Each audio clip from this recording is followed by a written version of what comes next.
Cool. Sorry, keep away. Hello. Is your microphone nice? And Julian, start us off. Trent, you've taken some impressive catches for New Zealand in your time. What were you thinking when you saw that final hit from Brathwaite coming towards you? Yeah, pressure situation, I guess.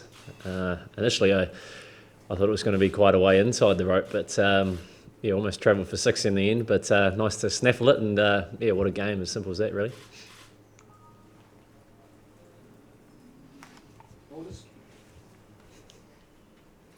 Trent, perhaps just take us through the bowling performance and I guess the ebb and flow of that innings, because Brathwaite, I mean, it's pretty extraordinary stuff, but just how did you approach it, particularly towards the end, with some pretty tough times in the death bowling? Yeah, well, to push to the start first, I reckon, came out and put a bit of pressure on them. Nice to get a couple of wickets early. It's always our focus, really. But the way Chris batted, he's done it many times, and a couple of drop catches which were disappointing. But they were coming at us there for a stage. So it was great to see the bowlers come back in those middle periods and pull it back a little bit. And I thought we were in obviously a very good position. But for Carlos to come out and do that as cleanly as he did, pure hitting. It was.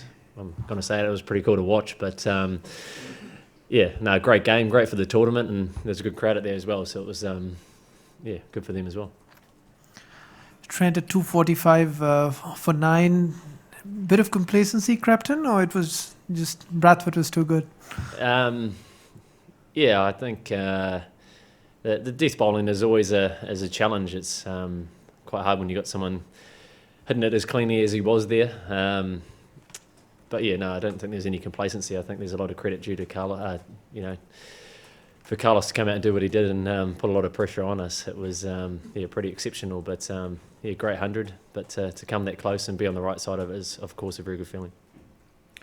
Trent, perhaps a reflection too, sitting in the dressing shed or in the dugout, and you got 2 wickets down in that first over. A thought on Kane's innings and I guess the support he had from Ross. How did that, I guess, ease tension? Yeah, I thought it was classy, to be honest. It's what they've done many a times for us, time and time again, and just to absorb the pressure there, especially Kane and backed up nicely with Ross. Kane got the rewards in terms of a big innings under his belt, but it was big for us to set that platform, get us that chance to push to a good score. I think the wicket probably wasn't as good as what we thought it was going to be, but 290 was pretty positive total in our opinion. So. Great game. You can't judge the wicket until both teams get on it, but 600 odd runs out there was pretty cool. Trent, when you look back over the tournament as a whole, it's been a bit of a roller coaster when you think Bangladesh, South Africa, and today. Real heart-jerker to watch, I'm sure, for people back home. A, what's it like to play, and then B, what's it like? How do you feel when you sit here now, having come through that and you're unbeaten?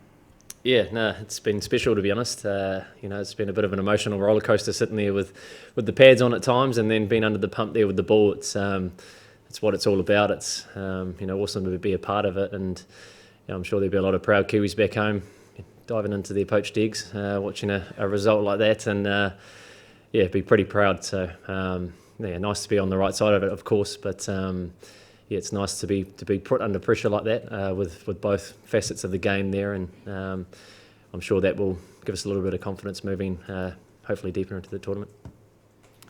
Trent, congratulations. Thanks. A word on your own bowling, 4 for 30 today off 10, finally some wickets for you. You happy about that, and sort of did you change anything today, or was that just the way it came out? Nah. I'm almost 30 now, so I'm getting on a bit. So I've played enough cricket to understand that it comes around when it comes around, I suppose. So, I feel like I've been contributing to the rest of the group in terms of building pressure in certain ways. But, of course, nice to get a couple myself today. But, I think the way that Lockie's been coming in with the middle there, bowling a lot of speed, a lot of pace, and doing what he's been doing, it's been awesome to watch. So, nice for the bowling unit to stick there together and get the job done just.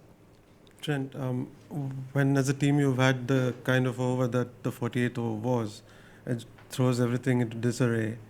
What's the best practice to keep it in check? What did you guys do to have your minds clear, and what was the plan for that 49th over? Sorry, what are we talking about? Death bowling? Yeah, the 48th over where, like 3 sixes are hit and all of a sudden you are, from a winning position, you are actually looking at Yep, I get it. Big ground. I think if we could take it to the other end and make him hit big shots into the biggest side was probably the simple message. Vinesh to come in, just bowl one over there, and under a bit of a pressure cooker, I thought he did very well. He took pace off the ball, and I thought Carlos was going to tap one and then look to take 5 off the last over, but he looked for the big one. Great game. I'm sure he'll be hurting, but no, I think a lot of credit's due to him, and for getting them in a pretty good position. What did he tell you? What did Carlos tell you at the end? It seemed like he was like, did it have to be you or something? I can't remember. No, I don't know. I don't think he said that. Yeah, more along the same lines actually, Trent, just the fact you had that almost leadership group there and those final throws, just are you able to divulge anything that you mentioned there? It shows what advice you were giving each other, and I guess with I think in these tournaments you're obviously doing a lot of talking, a lot of ideas are being bounced around, and guys that play at certain grounds and have different ideas, of course. So in my opinion, it's nice to keep it very clear and practice what you preach in terms of what you've been training, and I think Matt's been training Yorkers very well, and he looked to go into the wicket there a little bit more, so you just bounce ideas around like that. But I think the clearer you are, it seems to be a little bit easier, and I think Nish was very clear and he got the result done, and that was good. Who was going to bowl the last over if it went to the 50th? I don't know. It wasn't me, that's all I know. Anything else? Set to finish off. There was like for long periods there were partnerships and then wickets fell in clutches for both sides. What was it about the conditions today, or was it just one of those things? I think one of those things. Like I said, the wicket was not as good as what we thought, I think.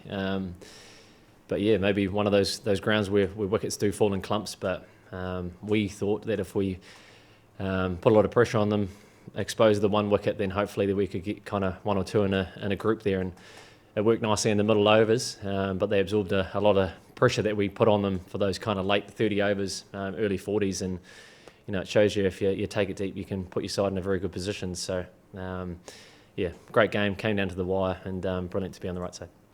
Thanks so much, guys. Thanks, Trent. Thanks, guys.